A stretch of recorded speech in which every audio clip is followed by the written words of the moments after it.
తనతో 20 మంది కాంగ్రెస్ ఎమ్మెల్యేలు టచ్ లో ఉన్నారని బీఆర్ఎస్ అధినేత కేసీఆర్ చేసిన వ్యాఖ్యలకు సీఎం రేవంత్ రెడ్డి కౌంటర్ ఇచ్చారు. చిటికేస్తే కాంగ్రెస్ ఎమ్మెల్యేలు వస్తారని కేసీఆర్ గొప్పలు చెప్పుకుంటున్నారని, ఆయన మిద్దె మీదకెక్కి డప్పు కొట్టినా ఎవరూ వెళ్లరని చెప్పారు. కరెంటు కంచెలాగా తానుండగా ఒక్కసారి తమ ఎమ్మెల్యేలను టచ్ చేయాలని సవాల్ విసిరారు. మాకు చదువుకుల్లో సహకరించలే, మాకు ఉద్యోగ ఉపాధి అవకాశాల్లో సహకరించలే, మా ప్రాంతానికి పరిశ్రమలు తీసుకురాలే, మళ్ళీ ఇవాళ పనులు ఇగిలించుకుంటూ వచ్చి మాకు ఓట్లు వేయండి, మేము పనులు ఇగిలిస్తాము, పార్లమెంట్లో పోయి గుర్రు పెట్టి నిద్రపోతామని అంటున్నాడు. నేను ఒక్క మాట అడగదలుచుకున్నా. శ్రీనివాస్ రెడ్డి మంచోడే, నాకు కూడా తెలిసినోడే. గతంలో కాంగ్రెస్ పార్టీ ఆయనని ఎంపీటీసీ చేసింది, కేసీఆర్ ఎంపీ చేసిండు, ఆయన అదృష్టం బాగానే ఉంది. 5 ఏళ్ళు పార్లమెంట్లో శ్రీనివాస్ రెడ్డి ఏ రోజైనా పల్లెత్తు పలకరింపు మాట్లాడిండా? పాలమూరు రంగారెడ్డి ఎత్తిపోతల ప్రాజెక్టు గురించి ప్రస్తావించిండా? మనిషి మంచోడే కానీ మంచానికి పడ్డాడు. లేవనికే శాత కాదు, లేస్తే మాట్లాడనికే ఆయనకు అధికారం లేదు. మరి అట్లాంటి శ్రీనివాస్ రెడ్డిని మళ్ళొక్కసారి ఇవాళ కేసీఆర్ గారు వాళ్ళ అభ్యర్థి అని పంపించింది. ఏం చూసేయాలి? పిల్లగాడు 5 ఏళ్ళు చదివిండు, ఇవాళ పరీక్షలు రాయనికి వచ్చిండు. 5 ఏళ్ళలో నేర్చుకోకపోయే, ఈ ప్రాంతం గురించి మాట్లాడకపోయే. అట్లాంటి శ్రీనివాస్ రెడ్డికి ఓటేస్తే ఇవాళ మనకేమన్నా ఉపయోగమా? నిన్న మన కేటీఆర్ అంటున్నాడు, మా కారు కొంచెం ఖరాబ్ అయింది, గ్యారేజ్కి పోయిందని. అరే పిల్లగా, నీ కారు ఖరాబు కాలే, నీ కారు ఇంజను అనుము చెడ్డది, ఇంకా మళ్ళా రాదు. తూకానికి అమ్ముడే, తూకం పెట్టి అమ్ముడే. వర్క్ షాప్ నుంచి మళ్ళీ ఇంటికి రాదు. ఇనుప సామాన్లోనికి తూకం పెట్టి అమ్ముడే. నీ కారు నీ అయ్యనడుగు కావాలంటే ఇంటికి పోయి. నీ కారే కాదు, నీ అయ్య ఆరోగ్యం కూడా అనుంచెడ్డది. ఎందుకంటే 7 తారీఖు నాడు ప్రమాణ స్వీకారం ఉంటే ఆయననే నీ అయ్య బోర్ల పడ్డాడు, బొక్కలు ఇరిగిన ఇయ్యాలటికి నడవలేకపోతుంది. మొన్న జరిగిన ఎన్నికల్లో ప్రజలు కారును బండకేసి కొట్టిండ్రు, 100 మీటర్ల గోతి తీసి పాతి పెట్టిర్రు. ఇంకా కూడా ఆయన పొంకనాలు కొడుతున్నాడు.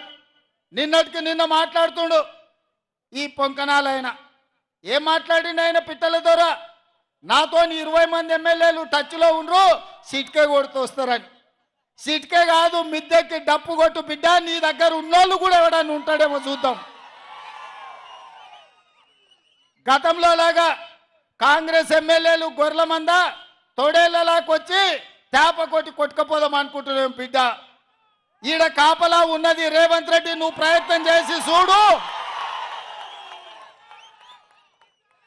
ఈడ మా ఎమ్మెల్యేలను కంచేసి కాపాడుకునే శక్తి హైటెన్షన్ వైర్ రేవంత్ రెడ్డి ఉన్నాడు బిడ్డ. వచ్చి ముట్టుకో. కరెంటు తీగ మీద కాకి కరెంటు కొడితే ఎట్లా కర్రెగా సస్తదో, నువ్వు కాంగ్రెస్ వైపు చూస్తే నీ సంగతి గట్లనే అవుతుంది. నువ్వు మాదిక్కు కాదు, నీ దొడ్ల సాయంత్రానికి ఎన్ని వచ్చినా ఒకసారి లెక్క పెట్టుకో బిడ్డ, నీ సంగతి చెప్తా. కానీ ఇన్ని పనులు ఈ పాలమూరు జిల్లా కోసం మేం చేస్తుంటే ఇవాళ ఈ పాలమూరులో కాంగ్రెస్ను ఓడగొట్టాలి అని చెప్పి గద్వాల గడీల నుంచి దొర్సాని బయలుదేరింది. నేను ఒక్క మాట అడగదలుచుకున్నా మిత్రులారా, నేను ఒక్క మాట చెప్పదలుచుకున్నా.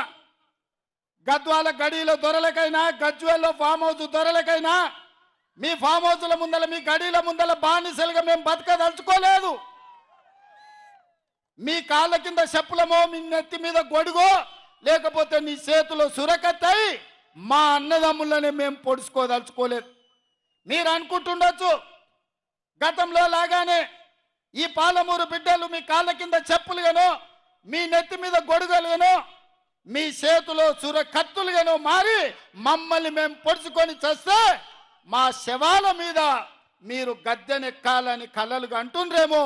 మీ జాతకం, మీ రంగు, మీ నీతి, మీ జాతి మేము గుర్తించడం, మిమ్మల్ని పండబెట్టి తొక్కి పార్లమెంటు కాంగ్రెస్ పార్టీ అభ్యర్థిని పంపించే బాధ్యత మా కాంగ్రెస్ పార్టీ కార్యకర్తలు తీసుకుంటారు.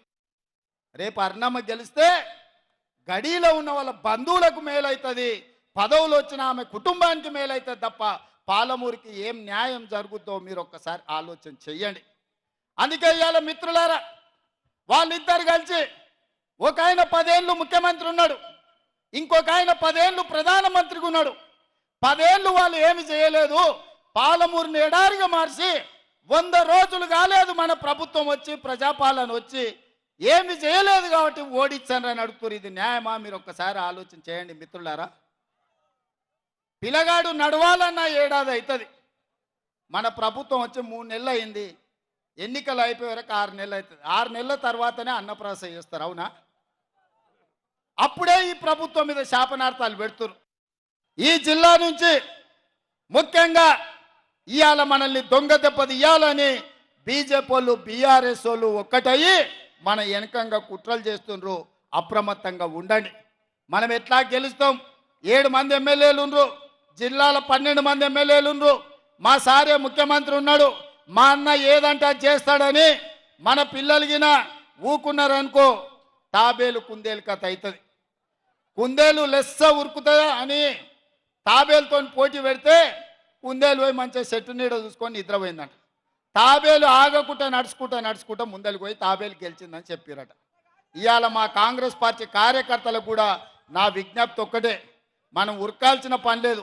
మనల్ని నడిస్తే కూడా మనల్ని వీకెటోడే ఈ రాష్ట్రంలో లేడని నేను చెప్పదలుచుకున్నా. గల్లీలుండే కేడీ వచ్చినా, ఢిల్లీ నుంచి మోడీ వచ్చినా, ఈ గడ్డ మనది, ఈ అడ్డ మనది, అడ్డ మీద 3 రంగుల జెండా ఎగరేసి మొనగాళ్ళు మనోళ్ళు అని చెప్పి నేను స్పష్టంగా చెప్పదలుచుకున్నా.